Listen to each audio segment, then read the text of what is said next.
encore une fois, il s'agit de relations assez spéciales, comme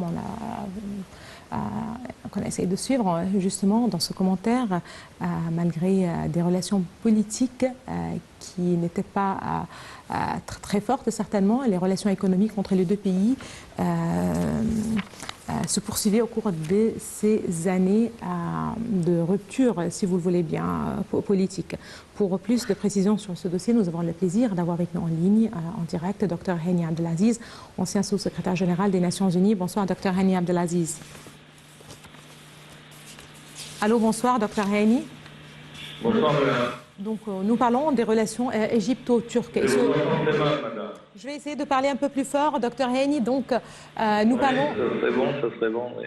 Donc, nous parlons des relations égypto-turques. Hier, c'était la visite du ministre turc des Affaires étrangères, Mevlut Cavusoglu, donc une première depuis... Excusez-moi, vraiment, je vous entends très mal, donc je ne pourrais pas répondre à vos questions.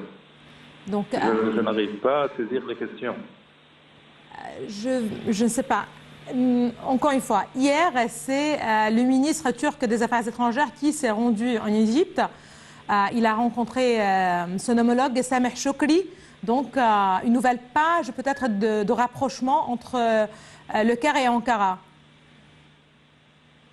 Oui, j'arrive à cerner le sujet en général, mais la question précise, je n'arrive pas. Mais toutefois, pour répondre au sujet, donc, en général, oui. Ce rapprochement possible est de bon augure. On ne peut qu'espérer qu'il y ait eu des préparatifs, parce que des rencontres à ce niveau ne s'improvisent pas. Donc il y a sûrement eu des préparatifs au niveau des aides de camp et au niveau des différents services pour être entériné durant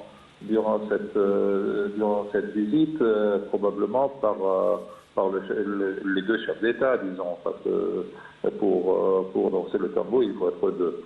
Donc je pense qu'en général, ça ne peut être que positif pour les deux pays qu'on ne lâche pas sur l'essentiel. La Turquie est un État puissant, très important. C'est le deuxième pays de l'OTAN après les États-Unis. C'est le premier partenaire économique, je pense, d'Israël et de l'Italie. Sa puissance économique ne fait que monter. Donc, personne n'a intérêt à être en conflit ou en différend essentiel avec la Turquie, qui joue un rôle de plus important, par exemple, dans la guerre actuelle en Europe. En essayant de faire des médiations au niveau des produits agricoles, etc.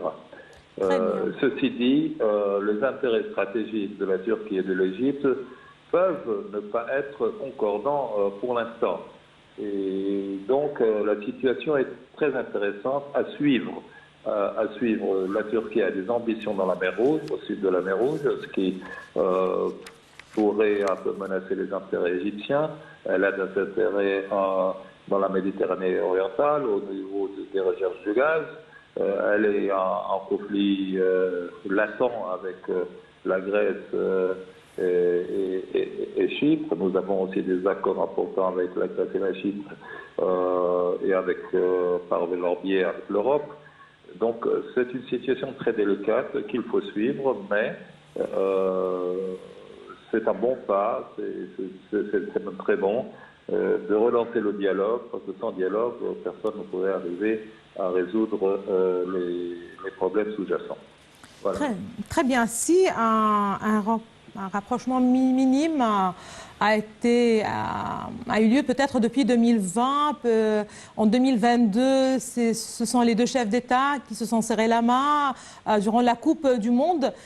Aujourd'hui, qu'est-ce qui fait que le contexte est plus favorable pour une reprise des relations, pour une normalisation des relations? Dr Hani, vous êtes toujours là? Allô? Allô, Dr Hani Abdelaziz? Donc, Je pense que ce petit problème persiste. Donc, je vous propose, madame, monsieur, une petite pause et on se retrouve juste après.